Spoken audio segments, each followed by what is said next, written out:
Hello and welcome. This is Bhragu Haritas from BW Business World, and today we have a guest with us, Mr. Sunil Raina, President and Business Head from Lava Mobiles, who is going to talk about Lava's handset business in India. Welcome, Mr. Sunil. Thank you. So Lava offers a wide variety of smartphones and feature phones. So which category is the best seller for your brand? I think we have a higher share in this feature phone segment, but I think over the last 1 year we have been progressively increasing our share in smartphones as well. One of the reasons for having a slightly lower market share in smartphones is that we were building our portfolio, product portfolio. It'll keep growing from here onwards. Who is your target audience and how do you reach them, through online channels or offline channels? So we are a predominantly offline channel oriented brand and because if you see currently the way the two channels operate, so there is a price differential between online price and the offline price. Our philosophy is that eventually consumers must get the same price in whichever channel you operate from. The consumer should not be getting two prices at two different channels. We are focusing on mostly on the sub $200 segment, which is less than 15,000 rupees price segment. These are the kind of consumers who we are generally targeting. So we have a pretty good mix of urban, rural, semi-urban. So in fact our operations are pan-India. In terms of price segment, we have kind of chosen to operate in the price segment for some time. Therefore the kind of consumers who come, they come from that profile of audiences who want to purchase phones in this price range. What is a roadmap for Lava for the next 2 years? One, in terms of if we see our feature phone portfolio, I can very confidently tell you that the kind of products that we are making in feature phones now arguably will be the best in the world right now, and I say it with a lot of responsibility, right? So both in quality, both in experience, everything put together. So in feature phones we have really achieved a certain benchmark which perhaps others might want to follow. In smartphones, like I said, we are building our product portfolio. It's been 1 year since we launched our Z series phones, and today we are primarily in the range of say less than 10,000 rupees phones. Going forward, you will see in the next 6 months time we will operate in a slightly higher price segment as well. So totally in smartphones we will have roughly around 4 to 5 phones in this price segment, which is start from say around 4,500-5,000 rupees and will go all the way up to 15,000 rupees. And in feature phones we'll have say around 8 models at any given point of time. The Indian handset market is really competitive. Yeah. So what are your strategies to reach higher at the market share list? It is very important that we build a fundamentally strong company. There are 2-3 factors to it. One is the Indian opportunity that we have. So first of all, India per se is a very large market in the global context. So in terms of volume contribution, we contribute around 16% of the total world market. So therefore, in terms of opportunity, it's very large opportunity.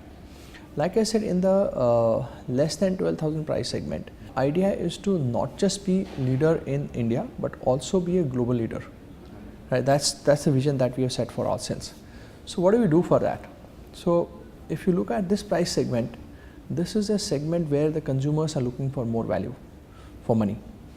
So if we can have a product offering and a complete proposition which can make them access a higher technology even at a lower price, then it is going to be really good value for them. So that's what we are looking at. There are 2-3 things that we have to do. One is our end-to-end control on entire product value chain. So which starts from the research and design, then it goes down to supply chain, which means selection of components, choice of components, which we now do ourselves, then the complete manufacturing of it. So we have built a complete control on the entire product value chain. That we believe is going to be one of the things that will kind of catapult us into a completely different scenario altogether over a period of time. But of course everything takes time, growth doesn't happen overnight. We are also building it step by step and we'll also get growth step by step. But what we are very confident of, that once we have all these elements in place, we will definitely go into a different level of velocity of growth in the next maybe 2 to 3 years time. That's one advantage we are building. Second advantage is our India advantage. So we are Indians. So in fact, we know a lot more about India than anybody else would. We understand the consumer psyche much more than anybody else does. The next decade or so, we are pretty confident that there would be very large global brand that will get created out of India. And we are giving it our best shot. We believe the kind of work that we are doing, the kind of fundamentally strong element that we are putting in place, that gives us a very good chance that we can give it a best shot from our side. And finally, if you see our after sales network is perhaps, I would say it is one of the best in the country right now in terms of both spread. If you see the entire package put together, that makes us believe that we have a very good chance. We may be a very small market share brand right now, but all these fundamentally strong things that we are doing, we believe that's going to help us evolve as a global brand in the future. That's what we are really gunning for. Earlier you mentioned about manufacturing. So where are Lava handsets manufactured, and do you also import some of the components from foreign countries? The ecosystem is getting built in India. We do all our manufacturing in India. But since the entire ecosystem of components has not shifted to India, therefore we are not getting 100% components from India itself. But today, roughly 25% of the components are being manufactured in India itself. So 25% of the parts that go into making of a phone come from India today, which was practically zero a couple of years back, right? That's come to say 25%. We see a very clear possibility of creating a very large ecosystem in the country. The total value that we foresee, which will come from mobile sales plus your manufacturing plus components all put together, we believe there's an opportunity of some roughly $500 billion, right, that exists in this country, that can be created. Of course, there has been a lot of help from Government of India through the Make in India program, which ensures that a lot of things have become easier now than they were earlier. A few years ago, Chinese brands came up with their new smartphones and even feature phones that took the market by storm. Is this trend going to change? Because the Chinese brands are still leading the market share tally. Are we going to see the Indian brands bouncing back on them again? Today, if you see, like I said, these Chinese brands who seem to have suddenly appeared in India actually didn't suddenly appear, right? They have a history of 10, 15, 20 years of their company being set up in their own countries. For example, in China, let's say if you talk about Oppo, Vivo, all these companies have been there for over a decade in China already. And they were also fundamentally building their companies like we are trying to do from our end right now. Because the ecosystem advantage that I talked about, that the ecosystem was there, it helped the indigenous companies to really make it very big and make themselves global. But it takes some time.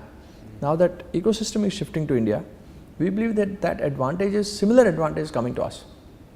And that's why I said that in the next decade or so, you will definitely find an Indian company also competing as aggressively as you see them doing today. I think that's bound to happen. There is no doubt about it. Bouncing back is again, you can't just bounce back out of thin air, right? You have to bounce back on having something as a core competence or a certain advantage. Because like I said, those 3-4 factors that I talked to you about, I think those all put together, we are confident that we will have a very good chance in that space. Is there any particular brand you fear or think of as your biggest competitor? Because each segment Lava is present in has a very aggressive player. There is no fear.